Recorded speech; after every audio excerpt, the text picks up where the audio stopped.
तो दोस्तों, एक और नया दिन और मैं हाज़िर हूँ एक नई कहानी, नया किस्सा लेके। आज थोड़ा सा हमें वापस जाना पड़ेगा दगड़ी चाल की तरफ, क्योंकि बहुत इंटरेस्टिंग किस्सा मेरे सामने आया जो आपने कभी नहीं सुना होगा, ना मैंने कभी सुना था। दुनिया भर के फैसले, झगड़ों का समाधान, लेना देना सब अंडरवर्ल्ड के डॉन लोगों के घर में या उनके ऑफिस में निपटाया जाता था। बड़े बड़े मसले हल किए जाते थे। लेकिन एक किस्सा ऐसा है जो दगड़ी चाल के सबसे बड़े सरगना अरुण गावली के घर की एक कहानी है, जो घर तक नहीं सॉल्व हो सकी, दगड़ी चाल में जिसका नतीजा नहीं निकल सका, और वो केस मुंबई के हाई कोर्ट तक लड़ा गया, वो भी डबल बेंच के सामने। उस डबल बेंच की जजमेंट जो थी वो थोड़े दिन पहले मैंने पढ़ के बहुत हैरानी हुई। और इतनी इंटरेस्टिंग जजमेंट शायद मैंने बहुत कम अपनी ज़िंदगी में पढ़ी हैं। बहुत केस कवर किए, बहुत ज़्यादा कानून की नॉलेज रखने की कोशिश की, लेकिन इस किस्म का किस्सा मैंने पहली बार देखा। जो वो हाई कोर्ट की जजमेंट जब मैंने उसको स्टडी किया, तो आज मैं आपको बता रहा हूँ दगड़ी चाल की वो कहानी जहाँ अरुण गवली की रिश्ते में लगती एक भांजी का डाइवोर्स केस कैसे चला और कैसे उसके पीछे क्या क्या हुआ, जो अंडरवर्ल्ड लोगों के साथ नहीं करता वो अपने रिश्तेदारों के साथ किया। ये बड़ी इंटरेस्टिंग कहानी, आप सुनिए। बात 1998 की है, 1998 में अरुण गवली की एक भांजी की शादी होती है, और जिस शख्स से शादी होती है वो वसई में, मुंबई के पास वसई बरार का एरिया है जहाँ पे भाई ठाकर की हुकूमत चलती है। वो एपिसोड में हमने किया था, आपने देखा। उस इलाके में वो शख्स रहता था, एक सरकारी नौकरी करता था, अच्छे घर का था। तो शायद इसीलिए उन्होंने इतना भी नहीं सोचा कि लड़की जो है उसका परिवार किस किस्म का है। लड़की भी पढ़ी लिखी थी, एम्बिशियस थी, वो ज़िंदगी में बनना चाहती थी। तो उन दोनों की 98 में शादी होती है। लेकिन शादी के कुछ दिनों के बाद ही कड़वाहट पैना शुरू होती है, और कारण ये होता है कि लड़की अपने हस्बैंड को, अपने पति को ये कहती है कि मैं तुम्हारे साथ इस जॉइंट फैमिली में नहीं रह सकती, आप एक इंडिपेंडेंट घर किराए पे लीजिए, मैं वहाँ पे रहूँगी, तुम्हारे परिवार के साथ नहीं रह सकती। और समस्या ये थी कि वो आदमी की जॉइंट फैमिली थी, उसका बाप था, माँ थी, दो बहनें थी जिनकी तभी शादी नहीं हुई थी शायद, और एक घर में उनका कोई एक बुज़ुर्ग ऐसा था जो जिनको पैरालिटिक प्रॉब्लम थी, वो भी साथ में रहते थे। तो उस आदमी ने अपनी मजबूरी दिखाई कि मेरे ऊपर बहुत सी जिम्मेदारियां हैं, मैं कबीलदार आदमी हूँ, पूरी फैमिली का बोझा मेरे ऊपर है, मेरी बहनों की अभी कोई कमाई का साधन नहीं है, बाप का कोई कमाई का साधन नहीं है, तो मुझे अपनी फैमिली को लुक आफ्टर करना है, ये मेरी ड्यूटी बनती है, मेरा फ़र्ज़ बनता है। लेकिन ये लड़की जिसको अपने आप में इतना गरूर था कि मैं अरुण गवली मेरी माँ का भाई लगता है, मेरा मामा लगता है, तो मैं ये मेरी बात क्यों नहीं मानता। और कहीं ना कहीं वो जो उस लड़की के अंदर उसका जो अपना कह लो, जो एक सेल्फ उसने इमेज बनाया हुआ था, वो कहीं ना कहीं भारी पड़ता नज़र आ रहा था। मैं नाम इसलिए नहीं ले रहा हूँ क्योंकि हाई कोर्ट ने भी अपनी जजमेंट में ये लिखा है कि हम इस केस की नाजुकता को सामने रखते हुए हम किसी भी पार्टी का नाम नहीं ले रहे हैं, किसी गवाह का नाम नहीं ले रहे हैं, खाली रिश्तों को लेके अपनी पूरी प्रोसीडिंग जो है हाई कोर्ट की वो कर रहे हैं। डबल बेंच था जिसमें एक जस्टिस ओका थे और दूसरे जस्टिस नायक थे, दो जजों की वो खंडपीठ थी, बेंच था। तो बात ऐसी हुई कि वो झगड़ा बढ़ते बढ़ते यहाँ तक हो गया कि वो लड़की हर 15 दिन के बाद अपने मायके चली जाए प्रेशर डालने के लिए, या शायद वो नहीं चाहती थी दिल से रहना, उसको अकेले रहना पसंद था। तो कारण कुछ भी हो तो वो अपने घर चली जाती, तो फिर उसको वहाँ से लेके आना, फिर लड़ाई झगड़ा होना मियाँ बीवी में, फिर उसने चली जाना। तो ये करते करते ये झगड़ा बढ़ता गया। उस शख्स के पास इतने साधन नहीं थे कि वो अपना कोई इंडिपेंडेंट घर ले सके, और अगर लेता भी तो उसका खर्चा बढ़ता था। खर्चा बढ़ने से उसकी आमदनी कम होती थी, सेविंग कम होती थी। कम सेविंग में अपनी जॉइंट फैमिली को चलाना उसके लिए शायद मुश्किल था। शरीफ आदमी था, पैसा किसी से मांग नहीं सकता था, और नेचर रही थी उसकी। तो वो करते करते मामला इतना बढ़ा कि जब 1999 में उनके एक बेटा पैदा होता है, तो लड़की हॉस्पिटल में एडमिट होती है डिलीवरी के लिए, और वहाँ भी लड़की के घर वाले लड़के वालों के किसी को भी हॉस्पिटल में नहीं आने दिया। लड़के के बाप को, उसकी माँ को, उसकी बहनों को, किसी को भी हॉस्पिटल में एंट्री नहीं दी कि आपसे हमारा कोई लेना देना नहीं है। यहाँ तक कि लड़के के बाप को भी हॉस्पिटल में रोका गया। उसने बेचारे ने रोना रोना धोया, अपना शोर मचाया कि मैं लड़के का बाप हूँ। तो बड़ी मुश्किल से उसको कुछ मिनट लड़की के घर वालों ने दिए कि आप लड़के को देख सकते हो, उसके बाद आप जाइए। तो यहाँ तक मामला बढ़ने लगा। अब लड़का पैदा होने के बाद जो लड़की के माँ बाप थे उनको लगा कि ये तो मामला सीरियस होता जा रहा है, आदमी अपना घर छोड़ के इनके साथ अकेला रहने को तैयार नहीं। लड़की अब बच्चे की माँ बन गई है, वो उस घर में रहना नहीं चाहती। तो अब उन दोनों के अलावा एक तीसरे शख्स की, एक बच्चे की ज़िंदगी का सवाल, उसकी परवरिश का सवाल वो खड़ा हो गया। तो झगड़े और होने लगे। तो उस शख्स के ऊपर इतना प्रेशर डाला गया वो घर छोड़ने के लिए, अलहदा होने के लिए, कि एक दिन मजबूर हो के उस आदमी को मजबूरी से नज़दीक एक और घर किराए पे लेना पड़ा। घर किराए के लेने के बाद शिफ्ट करके वहाँ चला गया। लेकिन उसको जब अपने माँ बाप को मिलने जाता था फिर झगड़ा होता था। अब माँ बाप उसके जो अपने बच्चे को भी देखना चाहते थे वो कभी आते थे तो फिर कलेश होता था, फिर लड़ाई झगड़े। तो उसके लेते मामला इतना बड़ा कि बात जो थी वो डाइवोर्स तक आने की नौबत आ गई। अब उस पर क्या हुआ आपस में उनका कि एक बार वो लड़के का जो बाप था, बच्चे के पिता का, वो परेल में एक कोई उनकी कम्युनिटी की मीटिंग थी, बरादरी की मीटिंग। वहाँ पे सैकड़ों लोग आए हुए थे। वहाँ पे वो भी आया हुआ था अपने पिता के साथ और अपनी फैमिली के साथ।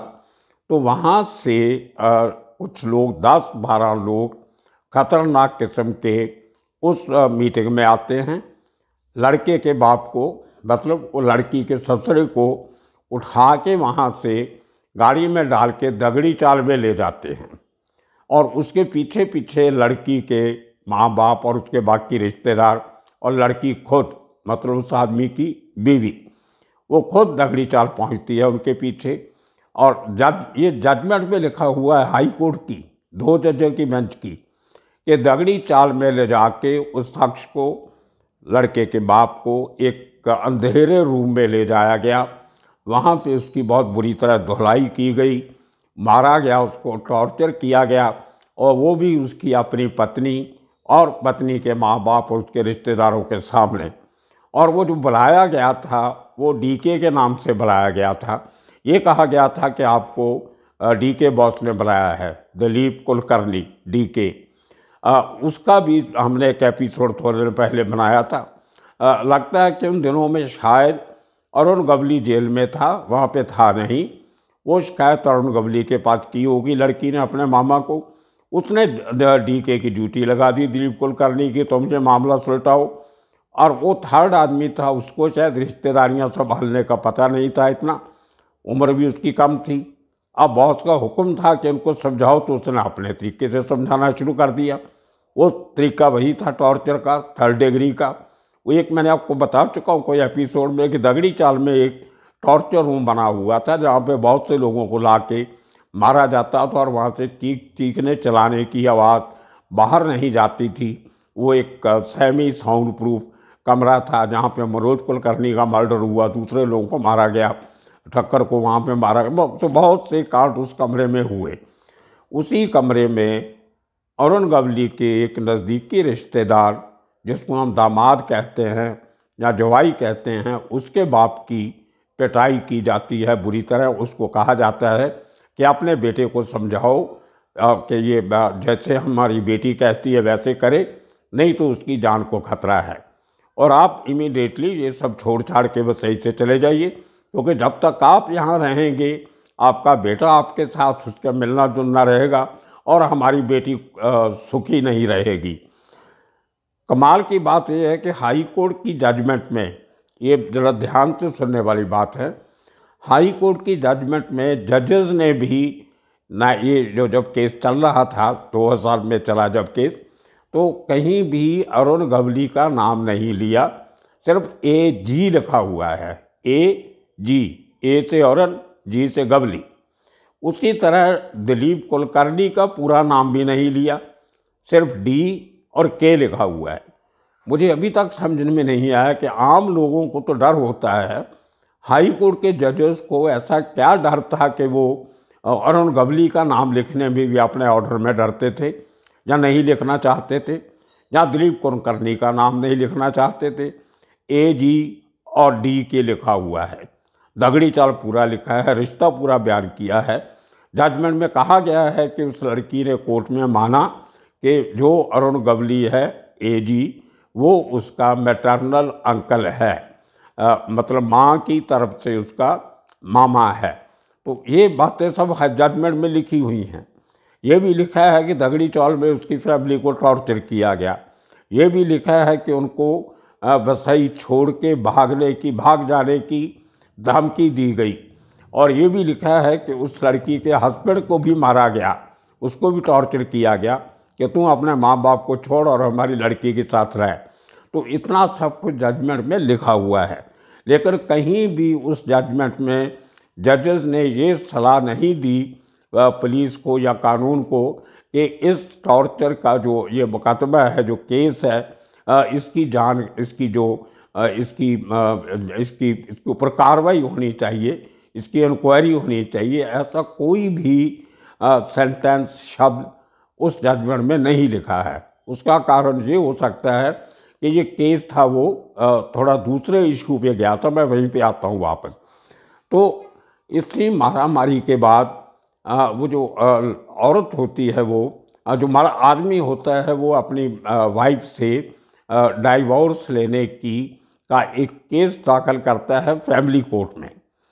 अब फैमिली कोर्ट में जब जरा बहस होती है तो वहाँ पे जो लड़की है वो अपना बयान देती है कि कैसे ये आदमी मुझे मारता था, टॉर्चर करता था, इसके माँ बाप, इसकी फैमिली मुझे टॉर्चर करती थी। और उसी दौरान लड़की की तरफ से काफ़ी सारी कंप्लेंट्स वसई के पुलिस थानों में की गई, लड़के के माँ बाप के खिलाफ, लड़के की बहनों के खिलाफ और उनके और रिश्तेदारों के खिलाफ। लड़के की तरफ से कभी कोई कंप्लेंट नहीं हुई। वो क्यों नहीं, सर शायद वो तो मुलाजिम था, सरकारी मुलाजिम था, रेलवे में शायद काम करता था, वो उसका जिक्र नहीं आया कहीं। लेकिन उसने कभी कोई कंप्लेंट नहीं की पुलिस के अपने इन लॉज के खिलाफ या अपनी वाइफ के खिलाफ, अपनी पत्नी के खिलाफ। तो वो कंप्लेंट्स का नोटिस भी उस फैमिली कोर्ट ने लिया। तो तब तक ये केस जो है उसमें कुछ शर्तें होती हैं डाइवोर्स की कि आपको अगर आप मियाँ बीवी 2 साल से ज़्यादा साथ में नहीं रहे तो आपको डाइवोर्स मिल जाता है। तो अब लड़की भी चाहती थी कि डाइवोर्स हो, लेकिन 2 साल से ज़्यादा दूर रहने के लिए मुंबई शहर में थोड़ा मुश्किल लगता है। तो उनको जब दगड़ी चाल में उसी दौरान टॉर्चर किया गया, उनको जब कहा गया कि आप शहर छोड़ के भाग जाइए, वो बेचारी फैमिली इतनी डरी, वो शहर क्या, वो महाराष्ट्र छोड़ के भाग गए। पूरा बोरिया बिस्तरा बांध के घर खाली करके हैदराबाद चले गए। हैदराबाद जाके रहने लग गए। इतना डर गए कि हम यहाँ रहेंगे तो शायद हमें मार दिया जाएगा। और किसी की इतनी हिम्मत नहीं थी कि अरुण गवली के खिलाफ या DK के खिलाफ, दिलीप कुलकर्णी के खिलाफ या दगड़ी चाल के और कारकुनों के खिलाफ कोई कार्रवाई की शिकायत करते। भाग गए डर के। और उसके बाद वो केस चला, एलिगेशन चली, काफ़ी महीने तक केस चलता रहा। और अल्टीमेटली लड़की ने ये भी डिमांड किया कि मेरा हस्बैंड अपने आमदन के हिसाब से 4,000 रुपया महीने का मुझे मेंटेनेंस दे और 3,000 रुपया वो जो बच्चे की परवरिश का खर्चा है, तो दोनों मिला के 7,000 रुपया महीना इस आदमी को मुझे देना चाहिए। ये फैमिली कोर्ट से उसने गुजारिश की। तो अल्टीमेटली करते करते 2000 में वो कोई 2001 में के करीब 2000 के करीब वो फैसला आया फैमिली कोर्ट का कि जो मेंटेनेंस है वो आदमी की जो तनख्वाह है उसके हिसाब से उसने अपने माँ बाप को, अपनी बहनों को भी देखना है और ले दे के उसको कुछ 4,000 रुपया महीने का किया। बच्चे की परवरिश का दिया शायद कुछ, तो लेकिन इन ऑर्डर कर दिया और ये केस में ये कहा गया कि जब 2 साल का आपका पीरियड पूरा हो जाएगा तो आपका तलाक जो है वो मान लिया जाएगा। तो आदमी ने भी केस किया कि मुझे फिज़िकल टॉर्चर किया गया है, उसकी वजह से मैं जो मेरे साथ क्रुएलिटी हुई है मैं उसके बेस पे डाइवोर्स चाहता हूँ। तो उसके जो केस पे जो आपस में जो बहस हुई उसके दौरान बहुत सी बातें निकल के सामने आईं जिनका जिक्र हाई कोर्ट की जजमेंट में भी है। वहाँ पे आदमी ने एलिगेशन लगाई कि मुझे इतना टॉर्चर किया गया कि मेरी बहनों को प्रॉस्टिट्यूट बना के सड़क पे खड़ा करके उनसे धंधा करवाने की धमकी भी मेरी बीवी के रिश्तेदारों ने दी। और इसका बहुत सीरियस नोट लिया हुआ हाई कोर्ट की जजमेंट में कि ऐसी बातें जो है नहीं होनी चाहिए थी। वो लड़कियां जो शादीशुदा तो हो गई थी तब, उनको इस किस्म का डराना धमकाना जो है ये वेरी इनह्यूमन, ये एक अमानवीय एक एक्शन है। तो ये इस तरह की सीरियस एलिगेशन कोर्ट में लगी और अल्टीमेटली उनका कोर्ट ने तलाक दिया। उस तलाक के खिलाफ जो शर्तें जो जजमेंट की कुछ थी जो उस लड़की को अच्छी नहीं लगती थी, उसके खिलाफ उसने हाई कोर्ट में अपील की। वो हाई कोर्ट की अपील जाके अल्टीमेटली होती है 2007 के करीब। तो 2007 से लेके 2016 तक 9 साल वो केस हाई कोर्ट में चलता है, जिसमें दोनों तरफ के वकील खड़े होते हैं। लेकिन ज़्यादा कार्रवाई जो थी वो लोगों ने अपने मुंह से ही बयान करके दी, क्योंकि वकीलों का ज़्यादा रोल शायद जो पर्सनल रिलेशनशिप होते हैं उसमें नहीं इतना होता है। तो जजेस ने भी इन लोगों को अपनी अपनी बात कहने का पूरा मौका दिया।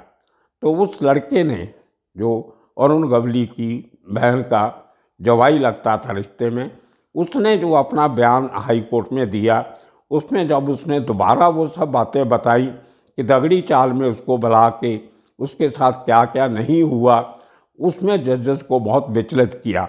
उन्होंने कई बार इस बात का जिक्र किया है जजमेंट में कि दगड़ी चाल जैसे इलाके में एक अंडरवर्ल्ड डॉन के गुंडों ने यहाँ तक लिखा हुआ कि उसके बदमाशों ने उस फैमिली मैन को टॉर्चर किया, उसके बुज़ुर्ग माँ बाप को टॉर्चर किया, उसकी बहनों को टॉर्चर किया। ये सब चीज़ें हाई कोर्ट की उस ऑर्डर में हैं। और वो जो अपील उसकी बहन ने की थी फैमिली कोर्ट के ऑर्डर के ख़िलाफ़, वो उसके हस्बैंड की दलीलें और उस परिवार का जो बयान थे वो सबको सुनते हुए जजेस ने बहुत काफ़ी सारे अपनी टिप्पणियाँ की हैं, उसमें स्ट्रिक्चर दिए हुए हैं, लेकिन एक्शन कोई रिकमेंड नहीं किया। उसमें एक बयान था जो वसई में इस परिवार की एक पड़ोसन थी, उस पड़ोसन को भी टॉर्चर किया गया कि तुम इनका साथ देना बंद कर दो। उस औरत ने भी अपना बयान हाई कोर्ट में दर्ज करवाया कि मेरे साथ कैसे कैसे मुझे इन्होंने तंग किया। और देखिए कि वो शख्स जो दगड़ी चाल के परिवार में जिसकी शादी हुई, उसमें कुछ हिम्मत थी, हौसला था। उसने सब बर्दाश्त करने के बाद भी उसने समझौता नहीं किया और अपनी बात पे अड़ा रहा कि मुझे तो डाइवोर्स ही चाहिए, मैं इस औरत के साथ अब नहीं रह सकता हूँ और मैं बच्चे को मैं परवरिश करने को तैयार हूँ। बच्चे के लिए जो भी मुझे जो कोर्ट कहेगी मैं करूँगा। लेकिन अपनी बीवी जो एक खुद तभी काम करने लग गई थी, एक पॉलिटिकल पार्टी की लीडर भी बन गई थी चिंचपोकली इलाके में, एक मुंबई में पोस्ट हुआ करती है, वो है तो बिना पैसे के, उसको स्पेशल एग्जीक्यूटिव ऑफिसर कहते हैं। पहले उसका नाम हुआ करता था स्पेशल एग्जीक्यूटिव मजिस्ट्रेट। तो उनका काम होता है सर्टिफिकेट वगैरह टेस्ट करने, कुछ जो आइडेंटिफिकेशन पैरेड्स होती हैं उसमें तो काफ़ी सारा नॉन जुडिशियल वर्क जो जुडिशरी का होता है वो इन SCOs को दिया जाता है, जो कि समाज में जिनका कुछ नाम होता है, सोशल वर्कर होते हैं, जिनका कंडक्ट करेक्टर अच्छा होता है। वो देखिए, वो औरत जो एक तरफ समाज में ऐसा काम कर रही है अच्छा, और लोगों माना होगा इसलिए सरकार ने उसको वो सर्टिफिकेट दिया, ओहदा दिया। दूसरी तरफ वो औरत अपने आदमी के साथ सिर्फ इसलिए लड़ाई लड़ रही है कि वो अपने माँ बाप के साथ नहीं रहे। तो ये इतना लंबा चौड़ा किस्सा। 2016 में हाई कोर्ट ने उस औरत की वो पटिशन डिसमिस कर दी कि जो फैसला फैमिली कोर्ट ने दिया है उस आदमी के हक में वो स्टैंड करता है। तो ये इतनी लंबी लड़ाई जो 1990 से शुरू हुई, वो 26 साल के बाद जाके हाई कोर्ट में 2016 में ख़त्म हुई। और अजीब लगता है कि जब दगड़ी चाल में तो 2 घंटे में फैसले हो जाया करते थे, बड़े बड़े मसले हल हो जाते थे, लेकिन अपना घर का मसला दगड़ी चाल में हल नहीं हो सका, उसको हाई कोर्ट में जाना पड़ा। ये किस्सा आपको सुनाना था एक, कि कैसे अंडरवर्ल्ड के अंदर भी कैसे खींचतान चलती है, उनके परिवारों के लोग कैसे बिहेव करते हैं, परिवारों के अंदर क्या क्या कलेश होते हैं जिसका वो खुद हल नहीं निकाल सकते। तो ये किस्से के साथ आज का यहीं ख़त्म करते हैं। आने वाले दिनों में और किस्से कहानियाँ लेके फिर हाजिर होंगे।